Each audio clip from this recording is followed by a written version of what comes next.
अगले दिन हिमारी अकाने से पूछती है कि क्या उसके दिल में साइतो के लिए कोई फीलिंग्स है। अकाने इस सवाल से थोड़ा चौंक जाती है और कहती है कि वह उस लड़के के लिए कोई फीलिंग्स नहीं रखती। वह सोचती है कि हिमारी ऐसा क्यों पूछ रही है। हिमारी फिर बताती है कि उसे साइतो पर क्रश है और वह स्कूल के बाकी लड़कों की तरह नहीं बल्कि काफी भरोसेमंद है। फिर हिमारी याद करती है कि कैसे एक बार साइतो ने स्कूल के कोई फंक्शन के दौरान एक लड़के की मदद की थी। इसी तरह अकाने भी याद करती है कि कैसे साइतो ने उसे हॉस्पिटल तक पहुंचाया था और महसूस करती है कि वह सच में भरोसेमंद है। चूँकि अकाने साइतो के ज्यादा करीब है, इसलिए हिमारी अपनी दोस्त से मदद मांगती है। वह चाहती है कि अकाने उसे साइतो के बारे में सब कुछ बताए। हालांकि अकाने को तब एहसास होता है कि वह अपने पति के बारे में ज्यादा कुछ नहीं जानती। घर जाकर अकाने साइतो के हर काम पर करीब से नजर रखने लगती है और सब कुछ एक डायरी में नोट करती है। साइतो सोचता है कि यह सब क्या है, लेकिन अकाने कुछ भी बताने से इनकार कर देती है। इसके अलावा डिनर के समय अकाने साइतो की हर हरकत का वीडियो भी रिकॉर्ड करती है। फिर अचानक अकाने उससे पूछती है कि उसे किस तरह की लड़की पसंद है। साइतो जवाब देता है कि उसे किसी खास किस्म की लड़की में दिलचस्पी नहीं है। इसके बाद वह उससे पूछती है कि उसे खाने में क्या पसंद है। थोड़ी देर सोचने के बाद वह बताता है कि उसे सुशी, स्टेक और सी फूड पसंद है, जिसमें खूब सारे नमकीन सैल्मन होते हो। अकाने सब कुछ डायरी में नोट करती जाती है। अगले दिन स्कूल में वह हिमारी को साइतो के पसंदीदा खाने के बारे में बताती है। हालांकि हिमारी ने उम्मीद नहीं की थी कि साइतो को खूब सारे नमकीन सैल्मन पसंद होंगे। फिर भी उसे अपने क्रश के बारे में कुछ नया जानकर खुशी होती है। इसके अलावा अकाने उसे साइतो के हॉबीज के बारे में बताती है कि उसे बुक्स पढ़ना और वीडियो गेम्स खेलना कितना पसंद है। अकाने की बातें सुनकर हिमारी सोचती है कि वह यह सब इतनी डिटेल से कैसे जानती है। तभी अकाने को महसूस होता है कि उसने कुछ ज्यादा ही बोल दिया है और वह जल्दबाजी में कहती है कि उसने साइतो और शिसेई की बातचीत को सुन लिया था। घर पे साइतो यह सुनकर निराश हो जाता है कि डिनर में स्टेक नहीं है। चूँकि अकाने ने उससे उसके खाने की पसंद के बारे में पूछा था, इसलिए साइतो को लगा था कि वह उसके लिए स्टेक बनाएगी। अकाने यह जानकर आश्चर्य हो जाती है कि साइतो को उसके हाथ का बना स्टेक खाना है।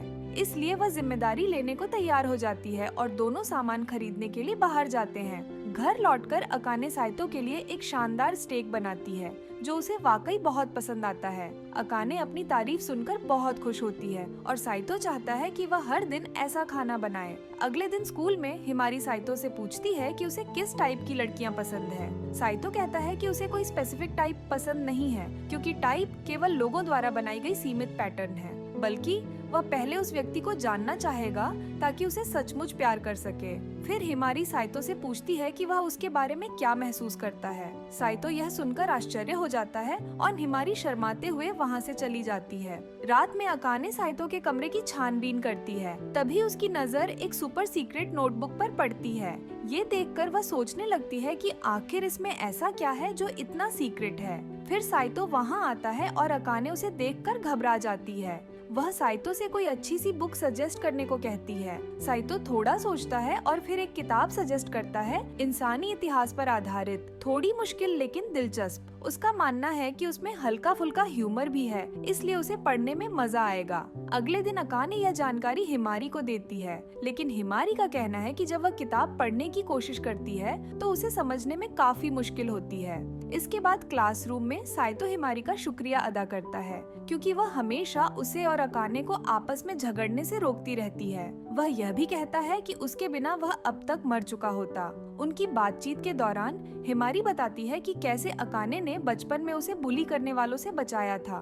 उस समय वह ज्यादा बात नहीं करती थी और दूसरों से अलग दिखती थी, इसलिए उसके दोस्त हमेशा उसे चिढ़ाते थे, लेकिन अकाने ही एक ऐसी थी जिसने उसका साथ दिया। उसी वक्त क्लासरूम के बाहर खड़ी अकाने ये सारी बातें सुन लेती है और हिमारी की ये दिल से निकली बातें सुनकर थोड़ा भावुक हो जाती है। लंच ब्रेक के दौरान हिमारी योजना बनाती है कि वह अकाने के घर जाकर पूरे दिन बातें करेगी। अचानक अकाने को याद आता है कि अगर हिमारी उसके घर आएगी तो उसके और साइतो का सीक्रेट खुल सकता है। वह उसे मना करने की पूरी कोशिश करती है, लेकिन अंत में वह इसके लिए मान जाती है। इसके बाद वह जल्दी से घर पहुंचती है और साइतो से सब कुछ जल्दी साफ करने के लिए कहती है। हालांकि हिमारी वक्त से पहले ही उनके घर पहुंच जाती है। साइतो घबराकर तुरंत अपने कमरे की तरफ भागता है और जल्दी जल्दी सब कुछ साफ करने लगता है। दूसरी ओर हिमारी अकाने से अपने दिल की बात करती है। दरअसल वह साइतो को पसंद करती है और उसके साथ एक डेट पर जाना चाहती है, लेकिन उससे पहले वह ये सुनिश्चित करना चाहती है कि कहीं अकाने को भी साइतो के लिए कोई फीलिंग्स तो नहीं है, क्योंकि वह नहीं चाहती कि इस वजह से उन दोनों की दोस्ती खराब हो। हालांकि अकाने कई बार कहती है कि उसे साइतो जैसे घमंडी और बेरुखे लड़के से कोई लगाव नहीं है। यह सुनकर हिमारी चैन की सांस लेती है। इस बीच साइतो पास ही कहीं छुपकर उनकी बातें सुन रहा होता है और अकाने की कही गई बात उसके दिल को चोट पहुंचाती है। अगली सुबह हिमारी साइतो को एक खाली कमरे में ले जाती है और उससे डेट पर जाने को कहती है। क्लासरूम के बाहर अकाने पूरी घटना से स्पष्ट रूप से निराश है। तभी शिसेई उससे पूछती है कि क्या वह उन्हें रोकने के लिए कुछ नहीं करेगी। शिसेई बार बार कोशिश करती है कि अकाने खुद अपनी फीलिंग्स को समझे, क्योंकि वह खुद उनसे आंख चुरा रही है। इसके बाद घर पे साइतो अकाने को बताता है कि हिमारी ने उसे डेट पर चलने के लिए कहा है।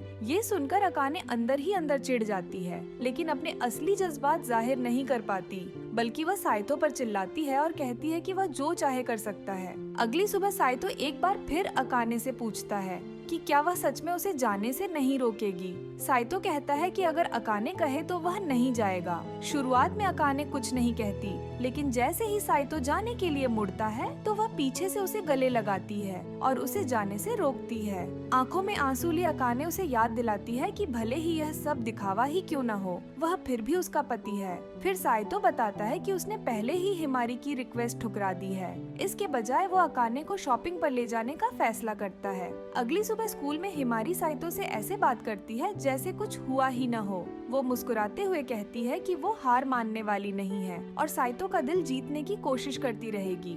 इस बीच अकाने भी अब ठान चुकी है कि वो आसानी से हार नहीं मानेगी। अकाने को आखिरकार एहसास होता है कि साइतो के लिए उसके दिल में जो फीलिंग्स थीं, वो सिर्फ दिखावे की शादी तक सीमित नहीं थी, बल्कि उसमें कुछ और भी गहराई है। अगले दिन हिमारी साइतो के लिए लंच में स्टेक बनाकर लाती है और उसे ट्राई करने को कहती है। वह बताती है कि उसने सुना है कि साइतो को इस तरह का खाना पसंद है। हालांकि साइतो यह समझ जाता है कि इसके पीछे अकाने का हाथ है। फिर भी दोस्तों के दबाव में आकर वह स्टेक ट्राई करता है और हैरानी की बात यह है कि उसे उसका स्वाद बुरा नहीं लगता। जब अकाने देखती है कि हिमारी साइतो को अपने हाथों से खिला रही है तो उसे जलन होने लगती है, मगर हिमारी अकाने के जज्बातों को समझ नहीं पाती और सोचती है कि शायद अकाने इस बात से नाराज है कि उसे खाने को नहीं मिला, इसलिए वो अकाने को भी स्टेक खिलाने लगती है। उधर शिसेई मौके का फायदा उठाकर साइतो और अकाने का लंच खा लेती है। इसके बाद हिमारी साइतो से कहती है कि वो उसके घर आकर उसके साथ पढ़ाई करे। वह बताती है कि उसे पढ़ाई में थोड़ी प्रॉब्लम हो रही है और चूंकि साइतो क्लास का सबसे होशियार लड़का है, इसलिए वह उसकी मदद चाहती है। तभी अकाने उनकी बातचीत सुन लेती है। वह हिमारी को बीच में टोकते हुए पूछती है कि क्या उसे नहीं लगता कि साइतो के साथ अकेले होना थोड़ा रिस्की हो सकता है, लेकिन हिमारी को कोई फर्क नहीं पड़ता क्योंकि उसे साइतो पसंद है। अकाने बार बार समझाने की कोशिश करती है, लेकिन हिमारी हार मानने वालों में से नहीं है। तभी उसे एक आइडिया आता है। वो अकाने से कहती है कि क्यों न वो भी उनके साथ पढ़ाई में शामिल हो जाए। हिमारी सोचती है कि अगर क्लास के टॉप तो होशियार स्टूडेंट्स उसकी मदद करें तो वो तीसरी रैंक हासिल कर सकती है। उसी वक्त शिसेई वहाँ आती है। चूँकि शिसेई भी पढ़ाई में बहुत तेज है, हिमारी उसे भी इनवाइट करने का फैसला करती है। फिर उसे एक और आइडिया आता है और वह सुझाव देती है कि वे अपनी स्टडी सेशन अकाने के घर पर रखें। अकाने और साइतो के घर पर सभी मिलकर स्टडी सेशन शुरू करते हैं। हालांकि जल्द ही साइतो को पता चलता है कि हिमारी ने अपनी पढ़ाई को बहुत हल्के में लिया है, इसीलिए वह तय करता है कि उन्हें 10वीं क्लास से शुरू करना चाहिए। साइतो के पढ़ाने का तरीका देखकर हिमारी काफी इम्प्रेस हो जाती है। उसे लगता है कि साइतो उनके स्कूल के टीचर्स से भी बेहतर है। फिर वो साइतो के थोड़ा और करीब आ जाती है और उसे जीनियस कहकर बुलाती है। कुछ देर पढ़ाई करने के बाद शिसेई बोर होने लगती है और साइतो से कोई गेम खेलने को कहती है। फिर सभी मिलकर एक मेमोरी गेम खेलने लगते हैं जिसमें साइतो माहिर होता है और वो सभी को हरा देता है। गेम खत्म होने के बाद साइतो कुछ सामान लाने के लिए बाहर जाता है। अकाने भी उसके पीछे पीछे जाती है और बातचीत शुरू करती है। वह कहती है कि उसे नहीं पता था कि साइतो की याददाश्त होमवर्क के अलावा भी इतनी अच्छी है। साइतो को थोड़ा अजीब लगता है, लेकिन वो मुस्कुराकर बताता है कि उसके परिवार के हर सदस्य में कोई न कोई असाधारण क्षमता होती है। जैसे शिसेई बड़ी मात्रा में डेटा अपने दिमाग में झट से कैलकुलेट कर सकती है, वैसे ही साइतो को लगभग कुछ भी याद रह जाता है। फिर अकाने कहती है कि काश उसकी भी ऐसी याददाश्त होती तो उसे इतनी मेहनत से पढ़ाई नहीं करनी पड़ती। इसके बाद दोनों घर आते हैं और देखते हैं कि शिसेई और हिमारी टीवी पर ज़ॉम्बी वीडियो गेम खेल रहे हैं। हिमारी को हैरानी होती है कि अकाने के पास इतना हिंसक गेम भी है। तभी अकाने तुरंत सफाई देते हुए कहती है कि ये गेम उसके पापा की है। इसके बाद सब लोग चाय पीने बैठते हैं। तभी हिमारी के हाथ से चाय गिर जाती है और उसके कपड़ों पर फैल जाती है। साइतो तुरंत टॉवल लाने चला जाता है और जैसे ही वह वापस आता है, हिमारी को आश्चर्य होता है कि उसे कैसे पता चला कि टॉवल कहाँ रखा है। साइतो हंसते हुए कहता है कि यह बस उसका अंदाजा था। हिमारी इस पर ज्यादा ध्यान नहीं देती और उसे जीनियस कह देती है। तभी अकाने हिमारी से कहती है कि वो कपड़े बदल ले, वरना कपड़े पर दाग हो सकता है। शिसेई हिमारी को वॉशरूम ले जाती है।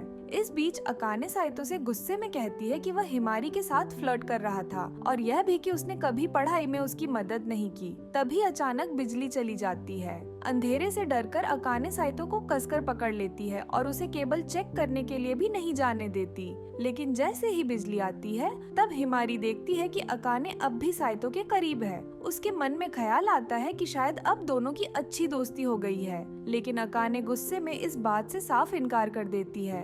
अगले दिन स्कूल में हिमारी साइतो को फिर से पढ़ाने के लिए कहती है।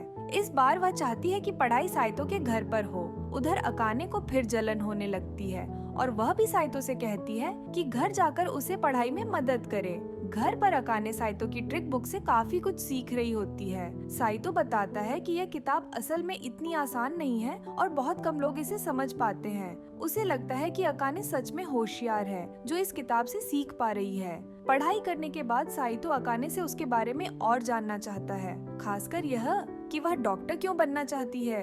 अकाने फिर बताती है कि बचपन में उसकी एक छोटी बहन थी जो हमेशा बीमार रहती थी। कई बार ऐसा होता था कि उसके माता पिता बाहर चले जाते और वह अकेले अपनी बहन के साथ रह जाती, लेकिन वह अपनी बीमार बहन के लिए कुछ कर नहीं पाती, बस उसके सिर पर हाथ फेरती थी। फिर एक दिन उसकी बहन हमेशा के लिए उसकी जिंदगी से चली गई। अकाने कहती है कि साइतो बहुत भाग्यशाली है जो उसके पास शिसेई जैसी कजिन है जिसके साथ वह हमेशा खेल सकता है। अगले दिन साइतो अकाने से बात करने की कोशिश करता है, लेकिन समझ जाता है कि वह अभी भी उदास है, इसलिए वह स्कूल में शिसेई से इस बारे में सलाह लेता है। शिसेई कहती है कि वह उसे कहीं बाहर घुमाने लेकर जाए। आखिरकार साइतो अकाने को एक डेट पर चलने के लिए पूछता है। साइतो ने पहले कभी इस तरह उसे बाहर चलने के लिए नहीं कहा था, इसलिए अकाने थोड़ी घबरा जाती है। इसके बाद अकाने अपनी दादी के पास जाती है जो उनकी रिश्ते की प्रगति के बारे में सुनकर बेहद खुश हो जाती है। फिर वह अकाने को वार्डरोब तक ले जाती है ताकि वो डेट के लिए एक परफेक्ट ड्रेस चुन सके। इसके बाद अकाने और साइतो अपनी फर्स्ट डेट पर जाते हैं। जब साइतो अकाने को खूबसूरत ड्रेस में देखता है तो वह थोड़ा घबरा जाता है। फिर दोनों कराओके जाते हैं जहाँ वे दिल खोलकर गाने गाते हैं और कुछ शानदार ड्रिंक्स भी ट्राई करते हैं। अंत में अकाने को पता चलता है कि साइतो ने उसे डेट पर इसलिए बुलाया था ताकि उसका मन हल्का हो सके और वह बेहतर महसूस कर सके। वापस लौटते वक्त अकाने की नजर एक बेहद खूबसूरत अंगूठी पर पड़ती है। कीमत ज्यादा होने के कारण वह सोचती है कि जब उसके पास पैसे होंगे तब वह इसे जरूर खरीदेगी। तभी अकाने याद करती है कि कैसे बचपन में उसकी माँ ने उसे बताया था कि एक अंगूठी प्यार की सबसे बड़ी निशानी होती है। इस वीडियो का अगला पार्ट देखने के लिए डिस्क्रिप्शन में दी गई लिंक पर क्लिक करें। वीडियो देखने के लिए आप सभी का धन्यवाद। अगर आपको यह वीडियो पसंद आया है तो वीडियो को लाइक और शेयर करें और ऐसी वीडियोस देखने के लिए मेरे चैनल को सब्सक्राइब करें।